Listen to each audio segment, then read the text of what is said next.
Oke Pak RT, mari kita tengok. Ih, sial lo kan buat gua. Pulang ke lo. Halo Bang Cek, kenapa Bang Cek? Oh, mau ngirim uangnya kemarin ya Bang Cek. Oh iya Bang Cek, nggak usah ke rekening yang BAC ya Bang Cek, ke rekening sendiri aja Bang Cek. Soalnya yang di BAC tuh udah banyak kali uangnya Bang Cek. Oh, ke rekening yang sendiri aja Bang Cek. Iya, tuh masih kosong tuh Bang Cek, masih banyak ada kapasitasnya buat nerima uang Bang Cek yang miliaran tuh. Gampang itu. Oke Bang Cek, siap-siap. Ditunggu ya Bang Cek ya. Oke Bang Cek.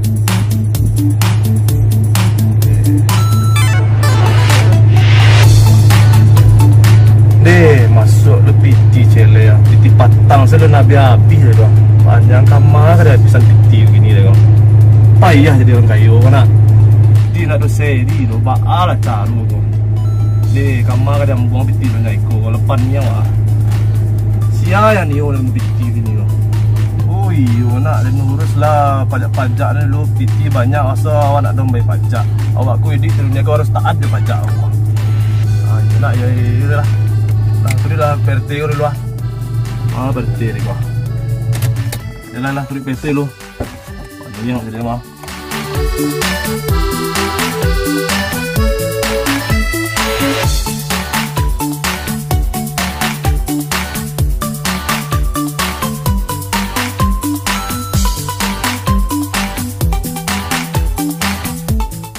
Ambo primbon ambo dia ya memang nggak kurang PT. Tapi dilawak jangan ragu PT. Aman pokoknya. Cari saja PT deh. Oke. Ah, punya PT. Ah, saya lihat lah.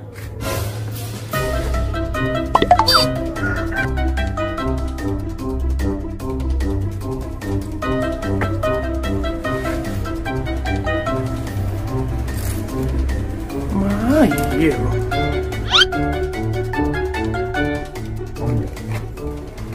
Tadi aduh je lah, kok bisa hilang kok.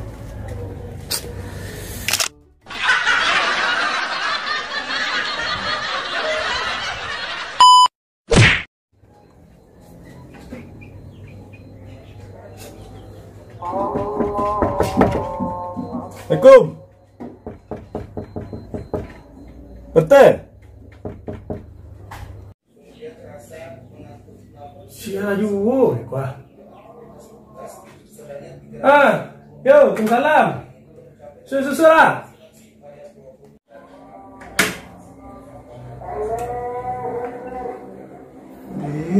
Caro masuk aku. Pintu lah buka. Dorong lah kamu kau.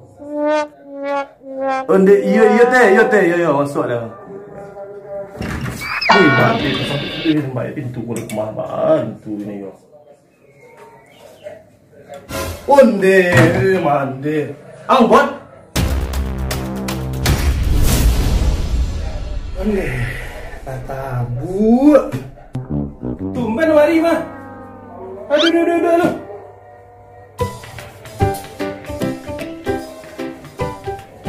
Siapa orang juga duduk bawah tu duduk. Ah, masai dan yolah orang kayu disuruh duduk di bawah nak ngarati. Kayu bu? Di mana dia buat? Ya, masuk dia orang kayu suruh duduk di bawah ni nak ngarati dengan orang. Dia pindah. Tinggal tu ada panjang dia kalau bawah. Ada. Oh, kasih kau apa lo? Mane, kamu apa ini? Nggak tahu barangnya lo.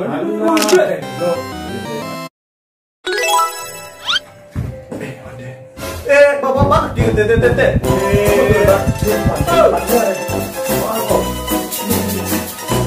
Ah, ini kulidi lo ya. Datang kia. Angin bari ini.